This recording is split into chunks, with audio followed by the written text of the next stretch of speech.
Iron Supporting Food Banks collects food and cash donations for needy families in Newham Borough and beyond. Please consider making a donation via their Just Giving page, the link for which you will find in the description section of this stream. Come on, you Irons! West Ham are massive, everywhere we go. West Ham are massive, everywhere we go. Everywhere we go. West Ham are massive, everywhere we go. West Ham are massive, everywhere we go. Everywhere we go. Good evening, ladies and gentlemen. Welcome once again to the West Ham Massive. Thank you for joining me, and please don't forget to like, comment on, and share this stream to your social media platforms. Subscribe to our YouTube channel if you are new around here, and don't forget to hit the bell icon for alerts on new content. All these things are free for you to do. They take a couple of seconds of your time, and they help to grow the channel from its current 1,230 subscribers last time I looked, which is quite incredible. And thank you very much indeed for your support in this matter, ladies and gentlemen. So you are here for the latest episode of Talk West Ham. So that's precisely what we're going to do. There's 16 of you watching live, so this requires audience participation, ladies and gentlemen. So basically, I want you to get your questions in. Anything related to West Ham, anything that you want me to drill down into the finer details of. I've asked for a little bit of help in terms of getting some topics out there, because obviously it's international break. There's this little bit of a lull in proceedings. So I've got a few little stories that I'm going to share with you. But if you want to throw anything at me, if you've got any questions, get it in the live chat, beginning with a Q.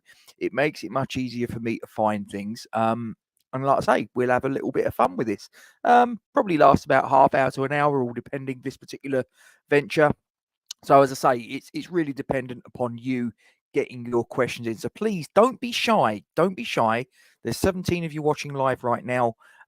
Tell a few of your mates as well that if you've got any West Ham friends that are maybe at a little bit of a loose end, get them to get involved. So let's see what we can do. We'll have a little bit of fun. So anyway, I've got a few little stories here I'm going to share with you. So with the wonder of StreamYard, I am going to press some buttons and get some stories up. And again, you can react to it.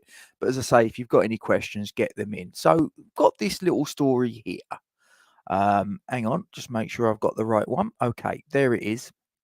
Now, obviously, we know that the transfer window is over and it won't reopen until January. We also know that traditionally, a lot of the transfer movings doesn't tend to happen too much in a January transfer window, not to the volume that it does in the summer transfer window. So, and with this guy, his name's Jonathan Tah. Now, he's a centre-back and he's currently playing his trade at Bayer Leverkusen. Thank you, Daniela. I have just seen your comment flash up. Well, I'll tell you what, I'll get it on the screen. Yeah, thank you very much. Appreciate that. And good evening to usual suspects as well. So, as I say, get your questions in, guys. As I say, don't be shy. But let's talk about this. So, Jonathan Tah. Now, he didn't sign a new contract. As things stand at the moment, my understanding is that he doesn't look like he's going to sign an extension at Bayer Leverkusen. Now, currently, we've obviously got in Max Kilman, who was a big expenditure of 40 million quid. And although Jean-Claire Todibo is at the moment technically a loan player, my understanding is, I believe it's fairly common knowledge, that will be an obligation to buy. So you can pretty much hang your hat that he's going to be a West Ham player next season.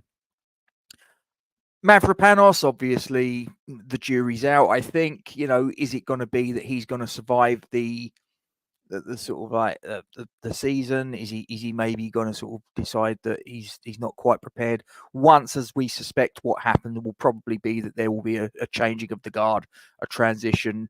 Mavropanos will gradually be probably eased out of the starting lineup, and he'll be replaced by Todibo, I suspect. But you never know. It depends upon what happens and all the rest of it. But and then obviously there's this thing of, are we going to get a free transfer in? Are we going to get John Egan? Are we going to get Joel Matip? But now there's this article here from Claret and Hugh obviously a very well-respected West Ham publication, I believe, anyway. And obviously, you can see there the headline says, Tar very much defender rejects contract, sparking Hammer's interest.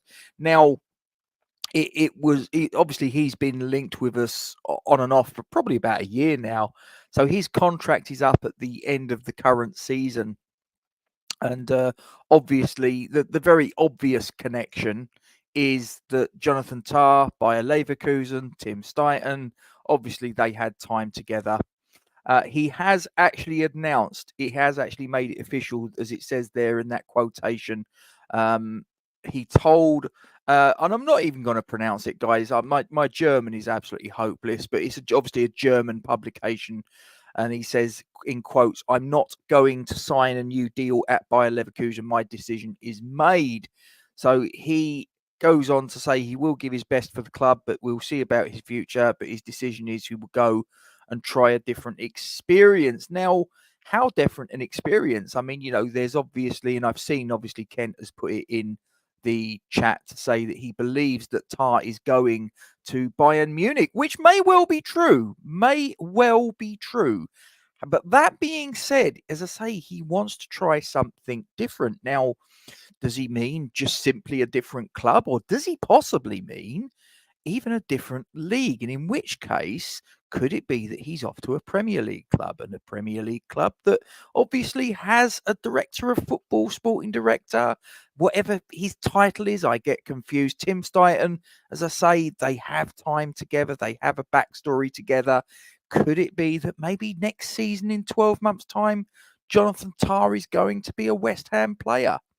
And if he is, do you think that would be a good signing? It'd be interesting to know what you think. Anyway, as I say, get your comments in, guys. Please, please, please don't be shy. And remember, put a Q at the start of any questions you've got for me. Ian's in. How you doing, Ian? Hope you are well. What happens if Zuma gets injured? Can he be returned to West Ham?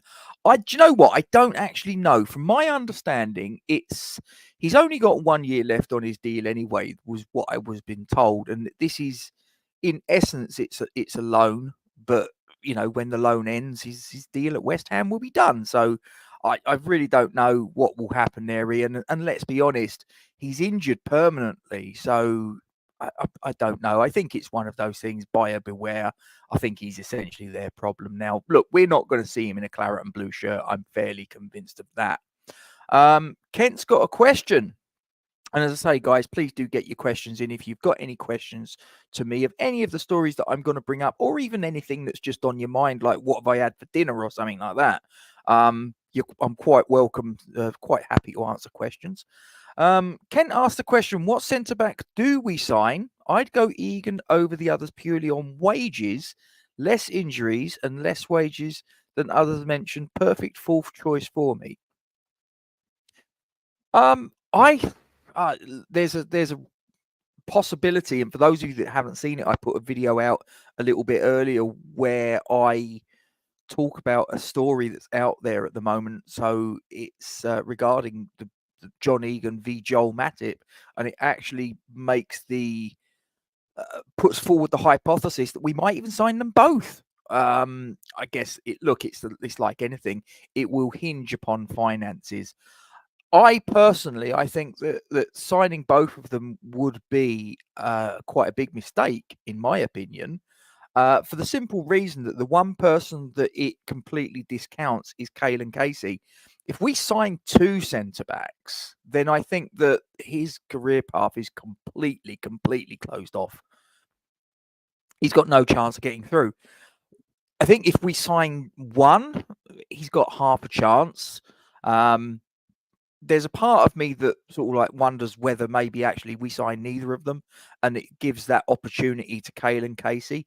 But I think that probably, I think probably in all truth, the ideal situation would be to bring in either Egan or Matip and send Casey out on loan. If we can. I don't know if we can still send players out on loan, so you'll have to forgive me. I don't have that factual knowledge of whether that's still an avenue we can pursue. But if we can, I think I'd like to see Caelan Casey going out on loan to a team that's as high up the pyramid as we can reasonably get him to go to, that are going to utilise him. It's no good if he's going to go out to, say, a Doncaster Rovers, for instance. I'm just plucking them out completely at random.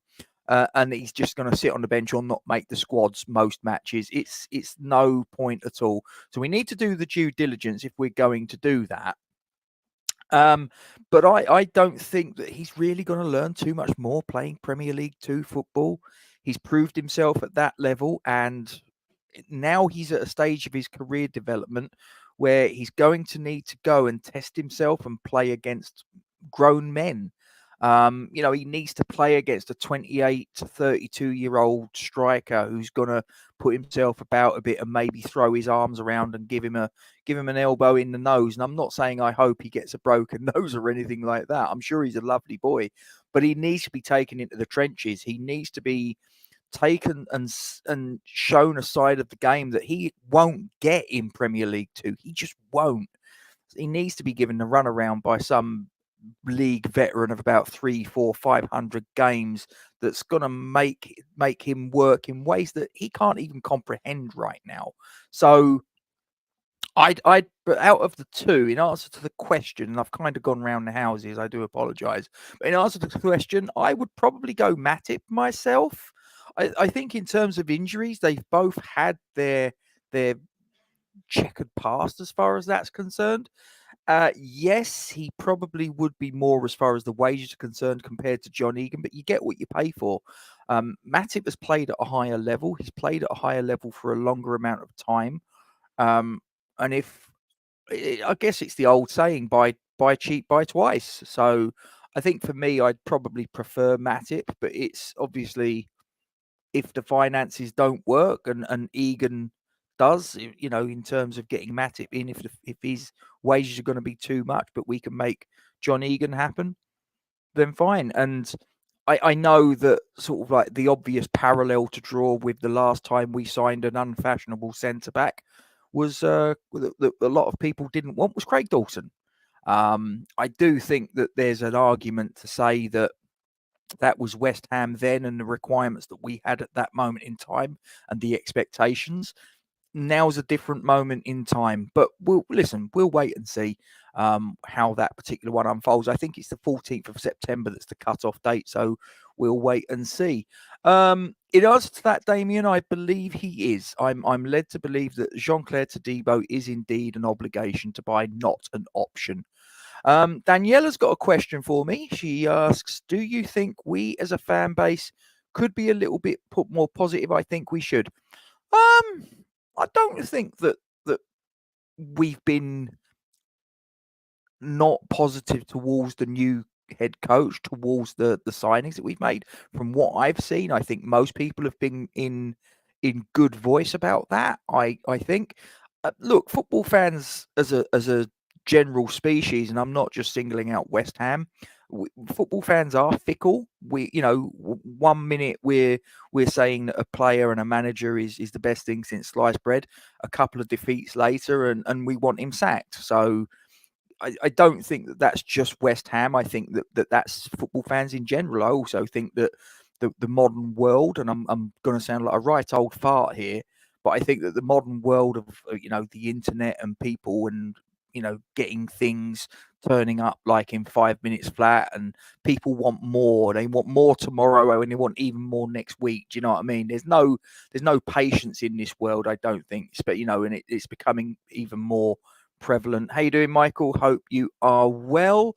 I'm assuming this is what is this? Your team for the Fulham game? Well, look, we'll keep that on hold, Damien. As I say, this is a completely different thing. We'll do the Fulham stuff when we do the preview, mate. So keep that to one side. Michael comes in and says Todibo is an obligation, and he will get the game time to be ours next season. That is good. And Damien believes that Mavropanos is class. I think he's come in and he's done well. I think a lot of people thought that he was going to be the sacrificial lamb when we got Kilman and Todibo in the door. More so Todibo, I think. Once Todibo come in, I think a lot of people looked at Mavropanos and went, uh-oh, his goose is cooked. He's got other plans at the moment. James, hope you're doing well. This young man, he little bit of an achievement that he managed to sort of get under his belt, and I'm just going to try and find it. In fact, I'll tell you what I'm going to do. I'm going to share this. I'm going to share this because I actually think this is a really good achievement on the part of Mr. Fever. So just if I may, for those of you that don't know, James obviously has his own YouTube channel, and I'm sure you all do, but just in case you don't, E20 Zone TV. And if you haven't already subscribed, please do. But look at this, not too bad an achievement, I think that's fair to say. And as he puts on his tweet here that he did 2 days ago, he started with a phone and 6 people watching him on a nighttime show. Years later, hit 1 million views, and yeah, I mean, as my response there, hard work, but all worth it. Well done, James. That's a fantastic achievement. I mean, a lot of people think that YouTubing is easy, and I can tell you from experience, it is not. So that is not an insignificant achievement. So James, if I had a hat on, I would tip it in your general direction. But anyway, so there's a few little comments here in the live chat about.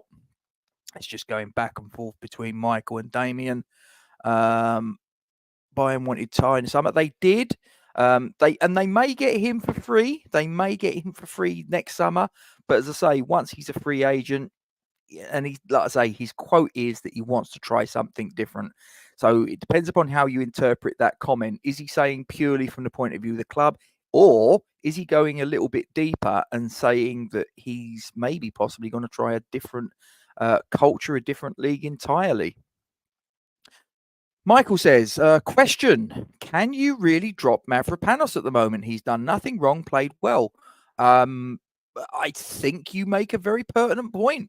I think you do. I think that you have to be very sure if you're going to drop a player out, that what you're replacing him with is going to do better. Now, he has played well. The only thing I would say that probably goes against him is the fact that we got beat by City. No shame in that. Don't misunderstand me. I'm not, City will beat many more teams than beat them this season. But I do wonder if possibly, it's the old mantra: you don't play change your winning team. So obviously the team between Palace and City, correct me if I'm wrong, I don't believe that team was changed. I don't think, from memory. It certainly wasn't as far as Mavropanos was concerned. He was retained, obviously, clean sheet, away from home, London derby. Obviously, we then lose the game against City. Again, not a reflection on Mavropanos, but I wonder if that's going to be the opportunity for the manager to make a change, and that will be his justification, rightly or wrongly. I mean, look, we hunted down Todibo for quite a while, and obviously there's a big financial outlay. Maybe not right now, but there will be once the loan is turned into the purchase next season. But yeah, it would be quite tough on Mavropanos. Or could it even be, Michael? Could it even be that maybe Mavropanos isn't the sacrificial lamb? Because just supposing, just hypothetically, maybe the plan is to go 3 centre backs. Maybe. Or at least maybe have the opportunity to do that at intermittent points this season. In which case, all 3, Kilman, Mavropanos, and Todibo, would indeed play. So, but you're right, he hasn't done anything wrong. We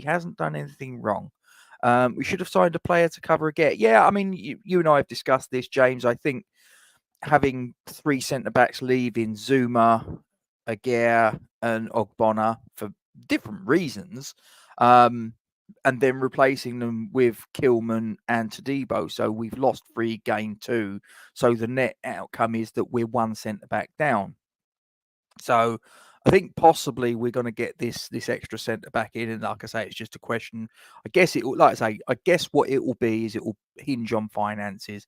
If Matip wants an amount of money that's just not tenable, then I suspect that we probably go to John Egan. And given the fact that it was John Egan that had the training ground match not at Dagenham and Redbridge, against Dagenham and Redbridge at Rush Green, kept a clean sheet. He played a half of the match. It was 30 minutes per half. So they just sort of did 2 halves of 30 minutes apiece. He played one of them. He's obviously come through that, from what I understand. Touch wood. So we'll wait and see what happens after that. But Daniel's in there. He hope you're doing well, mate. And he says, "What's your thoughts on actually using youth loan signings next season? Casey is here, and there's talk online he's being pushed further back." I'm a fan of using the loan system and when I say in the loan system, I'm talking in terms of youth players going out to hone their craft. I mean, I'm old enough to remember, and I don't know if you are, but I'm old enough to remember that there have been many players, not just at West Ham, but down other clubs, and a prime example being David Beckham had a spell from Manchester United on loan at Preston North End. In fact, he actually played alongside a certain David Moyes. You may or may not know that. There was also loan spells for Jermaine Defoe. There was also loan spells for Glenn Johnson. There was loan spells for, I'm pretty sure, Frank Lampard Jr. and Rio Ferdinand. They all had loan spells out. And there's probably a few more that I've not even thought of.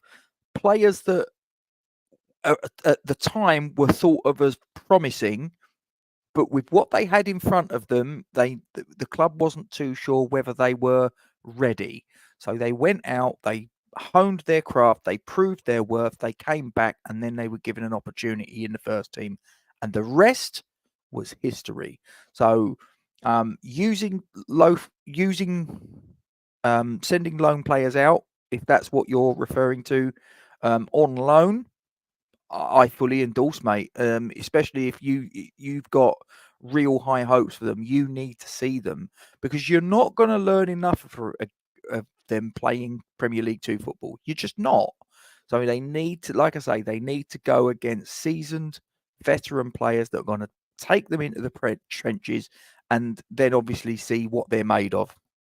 Daniela asked a question. Hopefully, we're getting ready for European football next season, but we do need to keep an eye on how the new European format impacts on the team. We do, but this obviously that's not really a question so much. It's more a statement. I mean, look, do we need to keep an eye on? Look, I'll be honest with you, Daniela. I'm not really taking too much notice of it until we're involved in it. I know that the format has changed. I'm aware of that, and I've not really got my head around this Swiss league format. I don't really understand it, if I'm being honest. If we qualify for Europe, then I'll take more of an interest in it. But right here, right now, I have got no interest in it whatsoever. It may well be, James. I suspect you're correct, but like I say, I do reference Craig Dawson. I know you and I spoke about this the other night, and yes, you're correct. It was a different situation that we was in as a club in a lot of ways. But then again, in another sense, we weren't, because we weren't in Europe at the season we signed him, which was 2019-20, wasn't it? Or 2021-21, whatever. We didn't actually have European football when he walked through the door. We don't have European football now, so that is a parallel. But look, we'll wait and see. I mean, look, at the end of the day, we have to put our faith in Tim Stuyton. We have to put our faith in Julien Lopetegui. We'll wait and see what happens. Michael asked the question, Irving scored a brace. What's his position at the club? If you're talking in terms of the pecking order, which is what I suspect you're asking, rather than his position on the pitch, which is a central midfielder, from what I understand. Not actually seen him play, so you'll have to forgive me, but I'm pretty sure he's central mid. But in terms of what's his position at the club, in terms of the pecking order, I think he seems to be quite well thought of by the manager. From what I understand, he had the opportunity to leave the club. I heard Celtic's name was mentioned, and he's still at the club. So, and apparently it was the head coach that said, I want to keep him. So with that being the case, then I would suggest that his position at the club is that the manager will look to utilize him as and when. In actual fact, Charlie Woodgate, who pops up on the channel, and I have got a little bit of a bet going. And it's one where the beneficiary won't be me, it won't be Charlie, but it will be Iron Supporting Food Bank get £100 out of it. And basically all that's got to happen is that Andy Irving has got to play one Premier League minute this season, and he will deposit £100 into the Iron Supporting Food Bank's charity. Why is that? Because he turned around and he reckoned that I was going to play just the same amount of minutes in the Premier League as Andy Irving. And I turned around and I said, there's no chance. I went, he will play more than I will this season in the Premier League, because I'm not going to play a singular minute. So I'm just hoping. Do you know what would be really, really funny is if we get to the last game of the season, he's not kicked a ball in anger, and then he gets subbed on in the last minute of the last game. Iron Supporting Food Banks will be £100 richer, and I will laugh my socks off. You can be assured of that. Bill, hope you're well. And Bill says that he disagrees about Casey training with the first team instead of the 21s. He can't be loaned out now. He needs to beef up. I wasn't sure whether he could or couldn't. I don't know whether the loan system, as I say, you'll have to forgive me. I've not drilled down into the fine details. As I say, if he can, then I would be in favour of it. If he can't, then there's a part of me that thinks that, well, if we do sign in one of those players, then, you know, that's his career path very badly blocked, indeed. And in fact, if we sign both of them, Bill, well, I just think he might as well see that the writing's on the wall. But you're right about he does need to beef up, and that's kind of why I would like him to go out and play league football, because he'll, like I say, that will force him to toughen up, not just in terms of physicality, but in terms of mentally. You know, he'll be getting these grizzled sort of like 30-something forwards with broken noses and cauliflower ears. Do you know what I mean? And they'll be sort of like giving him the runaround. He won't be getting that off of an 18-year-old in Premier League 2, will he? We could have kept Ogfather. He's good as Egan. Maybe wages were an issue. It could be that wages were an issue. All sorts of things could be at play there, mate. I agree. I do look at the situation now. Hindsight's always perfect vision, mind. But I do look at the situation now and go, maybe we could have kept Ogbonna around. Kent comes in, says he'd send Casey on loan, sign Egan for a year. I think Casey can't go till January. League One top side. Right. Okay. So, look, if we can get the sort of like the groundwork in now and get the agreements in place of you know, where would be a good place for him to go. As I say, there's absolutely no point in us loaning him out to a player. Now, who was it? There was it Connor Coventry got loaned out? I've got a funny feeling it might have been Connor Coventry or Josh Cullen. It was one of those, and they got loaned out to a club. I can't remember who it was, but I've got a vague recollection. It was one of those two. I'm pretty sure it was Connor Coventry, and he barely kicked a ball. Was it Wickham? Am I misremembering it? Kent, you'll probably put me straight. I'm sure you will.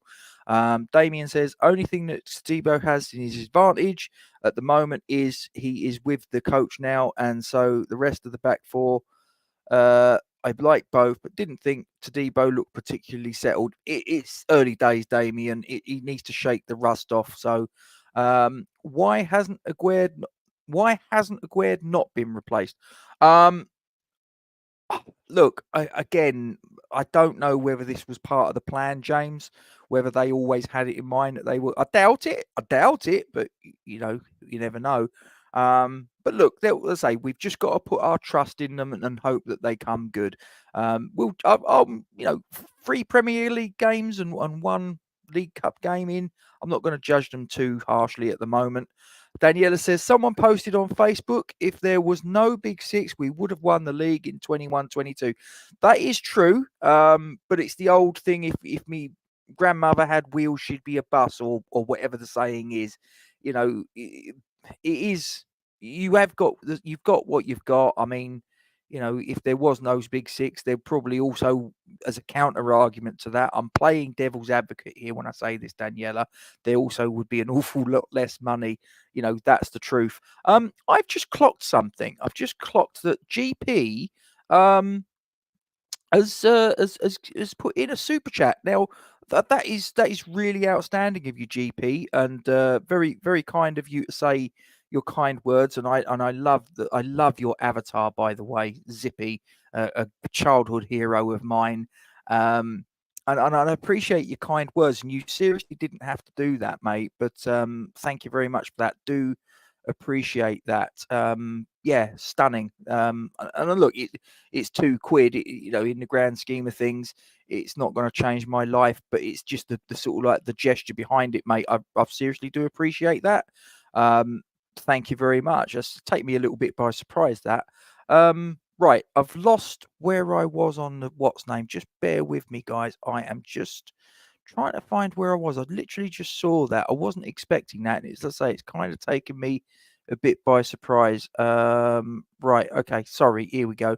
Not as easy to replace. He messes around this window. That's John Egan will be cheap as chips. It's just cover. That's true. I mean, Kemp made that point a little bit earlier on, in fairness, Damien.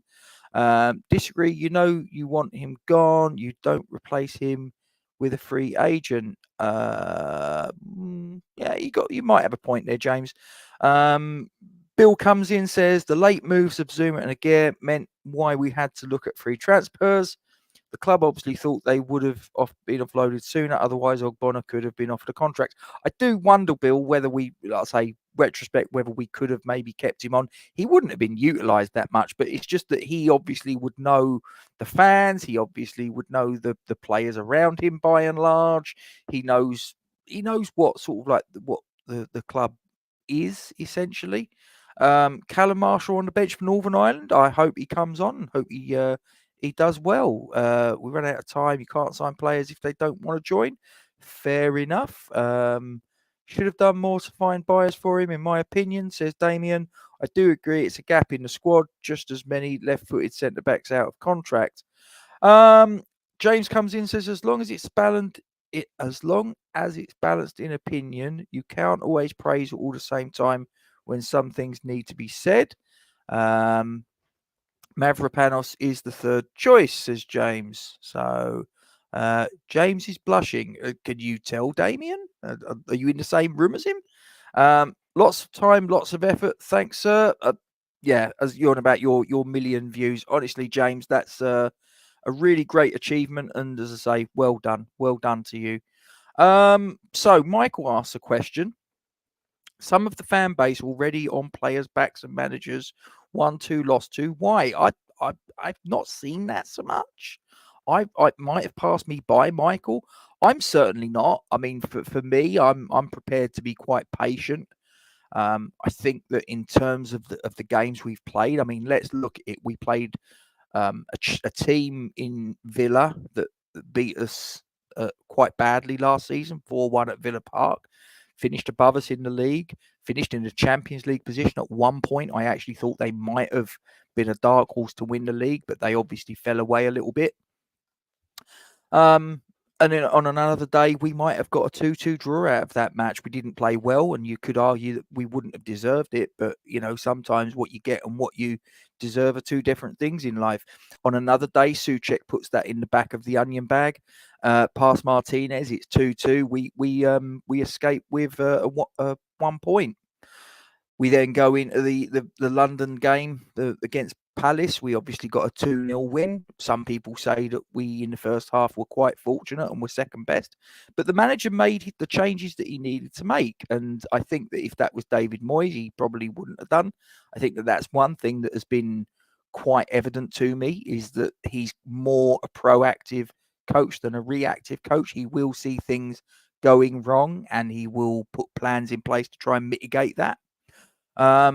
So I'm certainly not on the back of the players and the manager. I'm not aware that anybody else is, quite honestly, Michael. You may be aware of something that I'm not, in truth. Damien says he doesn't blame Aguirre for having decent standards, sought after profile. May not be the strongest, but tall, fast, left-footed, international experience. So that's fair enough. West Ham need to hold their price on him next summer, says Damien.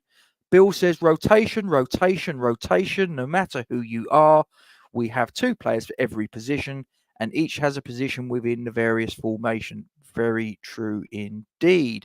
Daniela says to Damien that she thinks FFP And the fact clubs are hyping up prices following what we've done with Declan Rice and even Bowen and Paqueta. So, Daniela asked a question: could we use Kufal as a fourth centre back? Well, we could. We could also do the same with Aaron Cresswell. I mean, Aaron Cresswell, don't forget, played as a left-sided centre back in a 3 under David Moyes. So I don't know. Mind you, Kufal had a poor game. I don't know if you saw, Czech Republic played Georgia, and I think Georgia won 4-1. And I saw in one of the publications, they absolutely went after Kufal, and they said that he was like 3 out of 10. They reckon he had a poor game in that one. James Tompkins is a free agent. Bring him home as fourth choice. He's had a lot of injuries to Canio. He's had a lot of injuries. I think that bringing him in would be, I think that would be folly. I really do. The sentimental undertones of your comment, completely on board with, completely get it. But he's been perpetually injured for the last however long at Palace. That's why they've let him go. I think the loan system they have set up is perfect at the moment. We exactly that, Bill. Yes, we can use Cresswell as well. So I think generally with transfers, an afternoon GP. Sorry, I just sort of clicked by you there, and obviously you hopefully you're still there and you saw I did say thank you. I do appreciate your kind gesture. I think generally with transfers, look what Crystal Palace did with Newcastle with Gehi. Michael says Cresswell, Alvarez have both played centre back. I think it's more likely Alvarez will get utilised as a centre back. I mean, he did against City in the second half, and although he started as the defensive shield, you could see very clearly in the second half against City, it was Alvarez that was tucking in between Kilman and Mavropanos in that second half. Kent says Ferdinand, Bournemouth, Defoe, Bournemouth, Lampard, Swansea, Carrick, Swindon. I forgot about that one. Swindon and Birmingham, Johnson, Millwall, Tompkins, Derby. I've completely forgot about that one as well, Kent. Thank you for that. Damien says a centre back would make him feel better. I can't lie. Left back would as well, but there's no quality out there. Your stream stopped, GP. Listen, sorry about that. It's one of the sort of vagaries of internet. I mean, I've had it when I've been doing live streams or whatever, and the internet goes on the fritz, and it's just so frustrating. But don't worry about it. You're back now. Ed, hope you are well. Hammer89, hope you're good. Is J-Lo a Spanish boy? No, I don't think he is. And I'll tell you for why. I think I understand why you're asking that question. I seriously do. It's not like I can't sort of understand what you're alluding to. Is he Pep Guardiola? No, he absolutely isn't. And anybody that expects him to be a Pep Guardiola clone, forget it. He's not.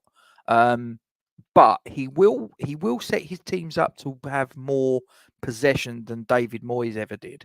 That's a fact. I think if you look at what we've served up since he's walked through the door, I think that sort of gives you a bit of a clue. Also, what I've observed so far, and it is only 4 games, Hammer 89, so it could change. But what I've observed is I think that Lopetegui is a much more fluid coach in terms of making certain substitutions or tactical tweaks in game that will affect things to our advantage. So I don't think that they're similar in that regard, because that was something that was, I think, a lot of people, myself included, had a real problem with Moyes, that he just carried on doing the same thing, rinse and repeat, rinse and repeat, rinse and repeat. So I don't think the Lopetegui is like that. So yeah, Happy Hammerette is in the building. Hope you are well. Daniela says the new format is 8 games, play each team once, and the top 8 going into the last 16, and the next 16 teams. Yeah, I still don't understand it, Daniela. I've tried to get my head around it. I'm just a little bit old-fashioned. I mean, I can understand, you had sort of like all those groups of 4, and then they sort of went into a last 16, and then you had the quarterfinal, semi-final, final. I understood all of that. this Swiss league or whatever it is, it's like I don't understand it. I really don't. I don't know whether we did or didn't, Damien. If we offered him in a contract, I'd be interested to know, did we withdraw it because he was sort of, haggling for too much, or did he just sort of decide it wasn't for him? I'd be very interested to know. Michael says our youth players are technically good, but they all need gym work to build strength and stamina. Yeah, a few of them look a little bit lightweight, but then again, Joe Cole, I mean, he went through his career and he was always a little bit diminutive. Lionel Messi, so you don't have to be sort of built like Michael Antonio to make a career as a footballer at the top level.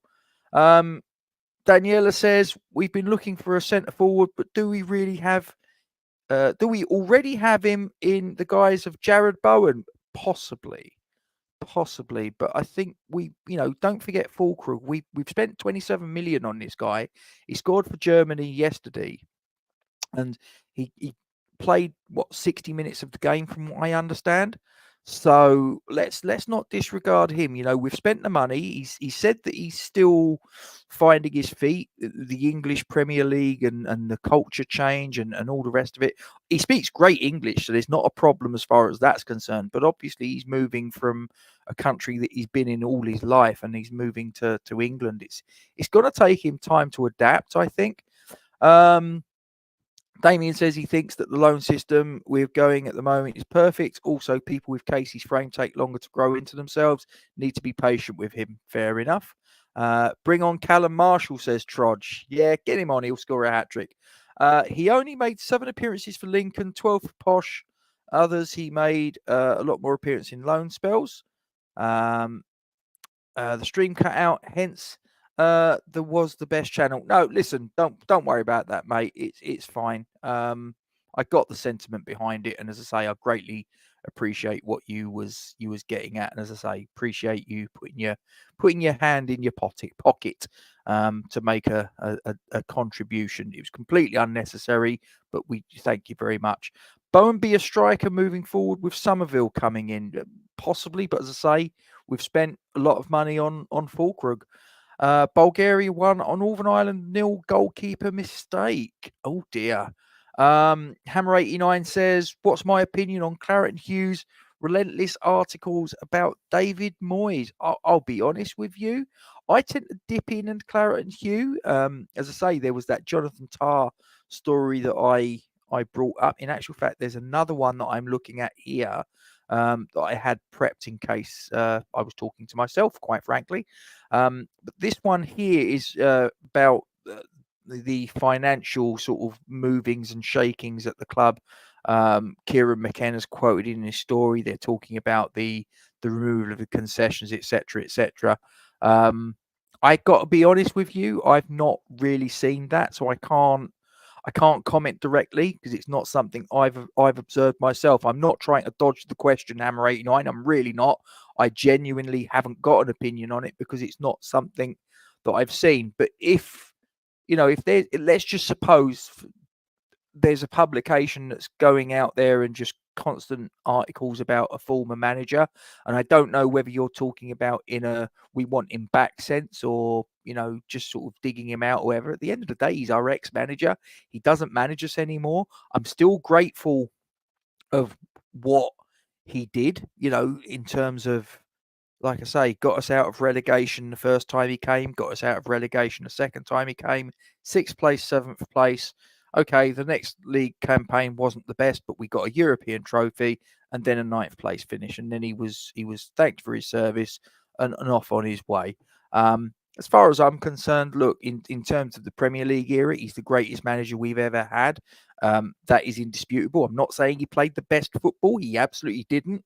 I'll be completely honest. But in terms of his achievements, it stands up, I believe, along probably the only Premier League manager era that we've had that can come close to him. I would suspect is Harry Redknapp, in my opinion. I would say Harry played better football, no doubt about it. But in terms of his achievement in the Premier League era, I don't think there's anybody above him. There's only 2 guys above him for my money in all time, and that's obviously Ron Greenwood and John Lyall. But yeah, I mean, look, he's the ex-manager now. I wish him the best of luck for the rest of his career, the rest of his life. Thank him for what he did for the club. And but yeah, look, we just got to let it go now and stop sort of harking back. Colin, hope you're well. And he asks, could Stighton be lining up a free transfer acquisition of Jonathan Tarr?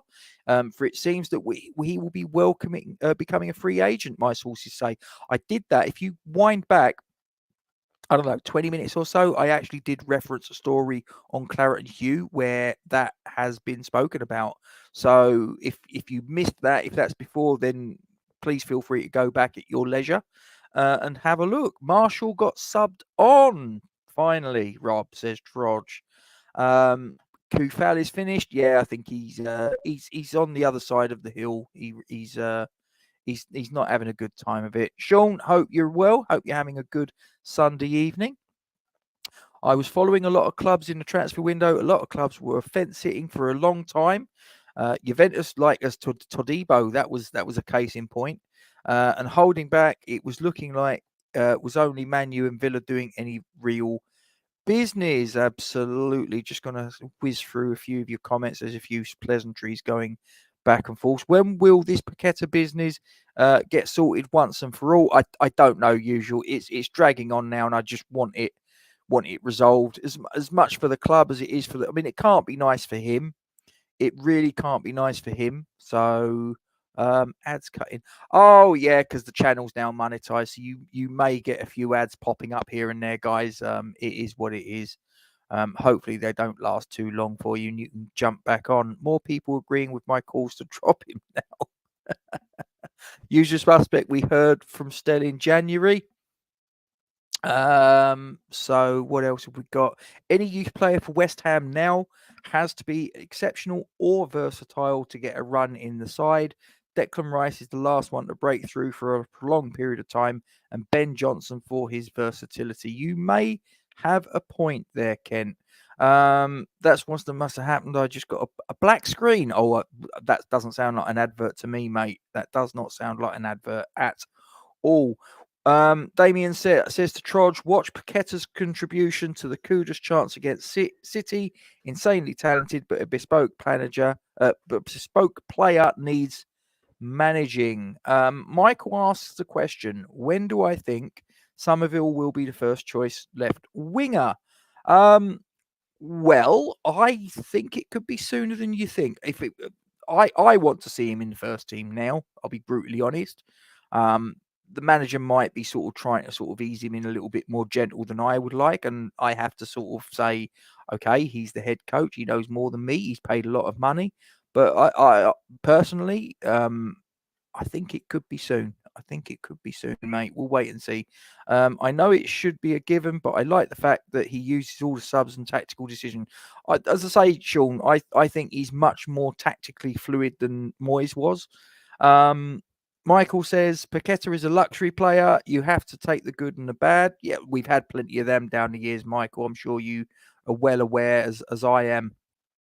Daniel asked the question, if our squad's basically full, what are we going to do with our senior players when they come back?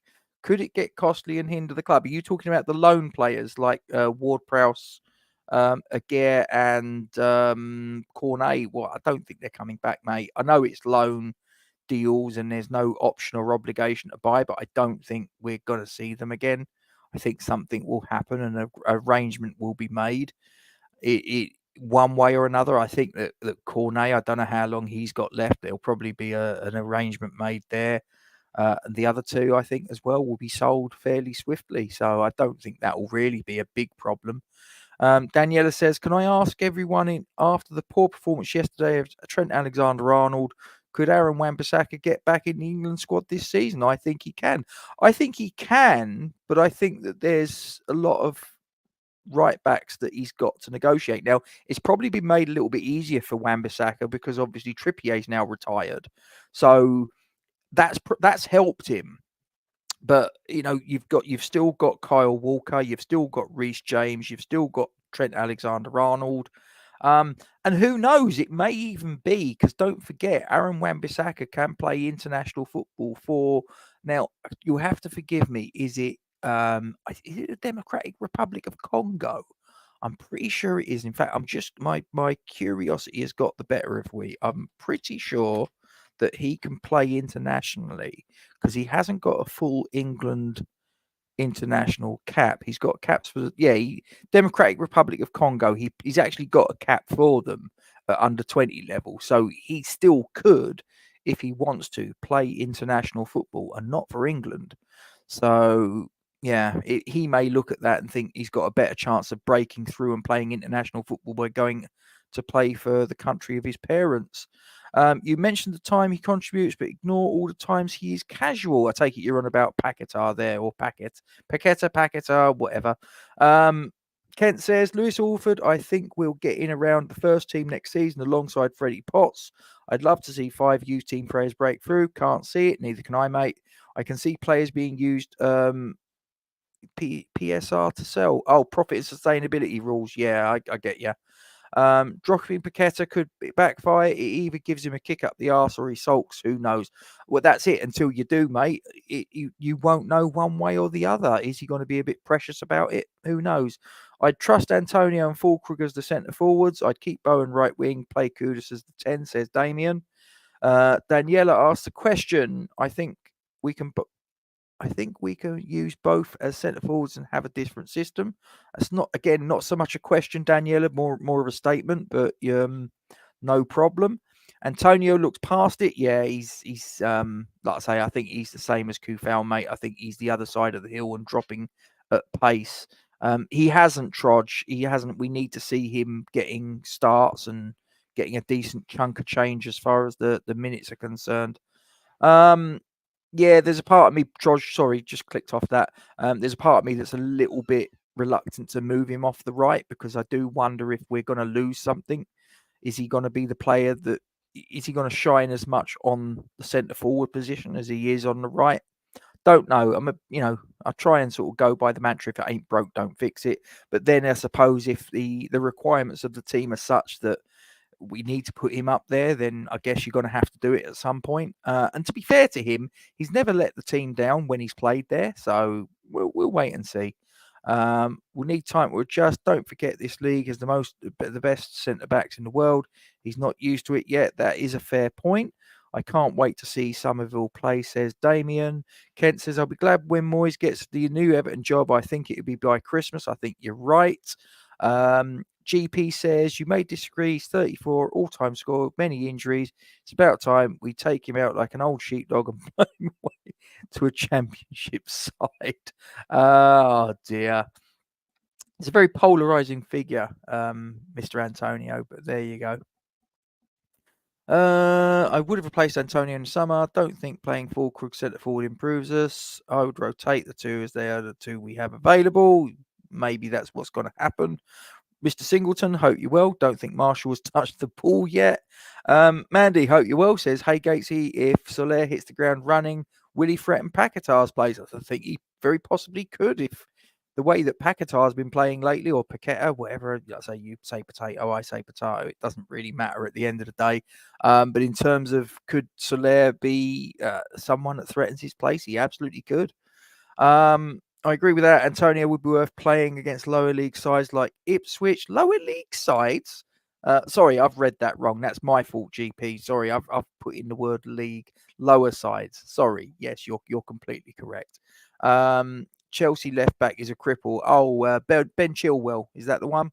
Or you've put right back. Yeah, Reece James. They're both cripples, aren't they? They're both like their portion of injuries. So Walker is a liability. Aaron Wan-Bissaka, number 2 for England. You may well be correct.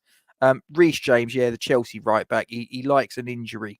And you obviously forgot about him according to that. I'd start Antonio and bring off Fulkrug off the bench. I think Fulkrug will fade quicker in terms of running and press. Michael says, England, same old, even with a new manager, I'm afraid. Second half bored me to death.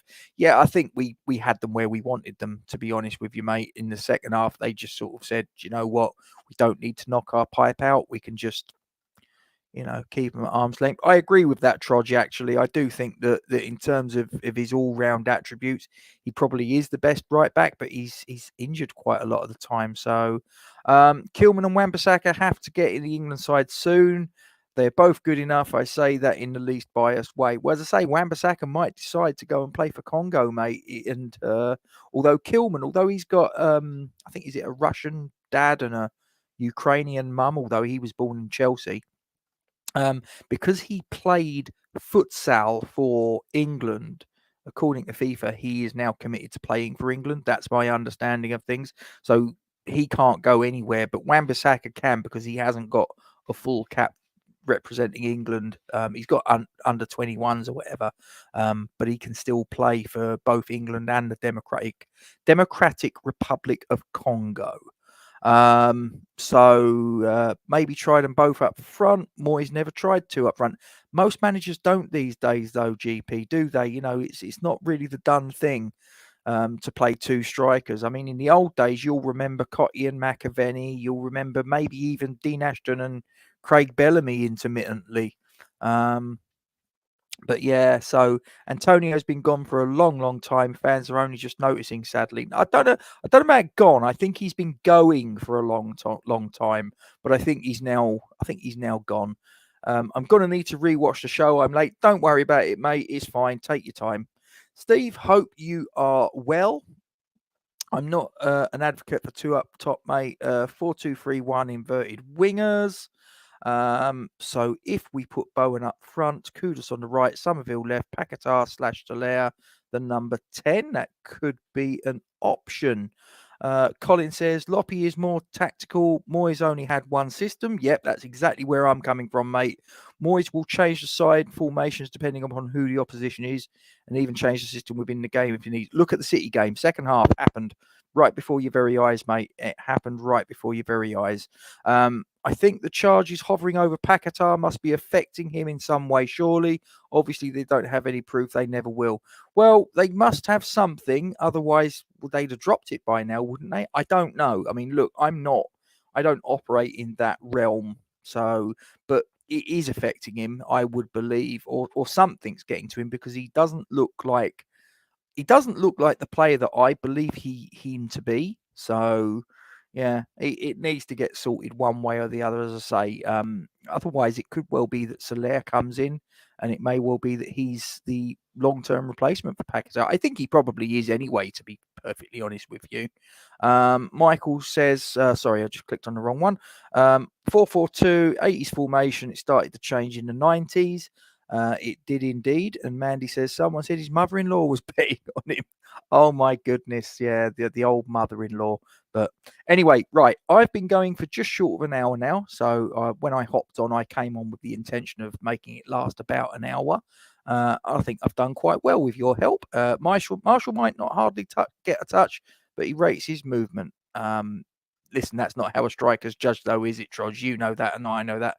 Oh, I'll do Daniela's, and then I'll bugger off. I think Carsley missed an opportunity yesterday by holding back and not putting to the sword after the Irish, after all the crap they were giving Rice and Grealish. Wasn't that interesting? Rice scores one and assists the other, and that was scored by Grealish, and obviously they were the ones that were getting a lot of stick. How many Ireland players? How many players have Ireland had down the years who were actually English? I mean, for goodness sake, Ray Houghton was Scottish. I mean, you hear him, he's got a big Glaswegian accent. Ireland, and look, I'm half Irish, but I just sort of like look at it and go, wow, that it's not the players' fault that the rules are the way they are. They did what they did in, and obviously Ireland were the ones that sort of got the rough end of the stick, but it is what it is, But anyway, there's 48 of you watching, guys. And as I look, so I'm going to disappear shortly, but it really would help the channel if you could just click the thumbs up button before you all decamp, and that would really sort of help the channel to grow, the old algorithms, as I say. So please don't forget to like, comment on, and share this stream to your social media platforms. Subscribe to our YouTube channel if you haven't done so already. Hit the bell icon for alerts and new content. Remember, guys, all these things take a couple of seconds for you to implement. They help to grow the channel. They're completely free of charge to you.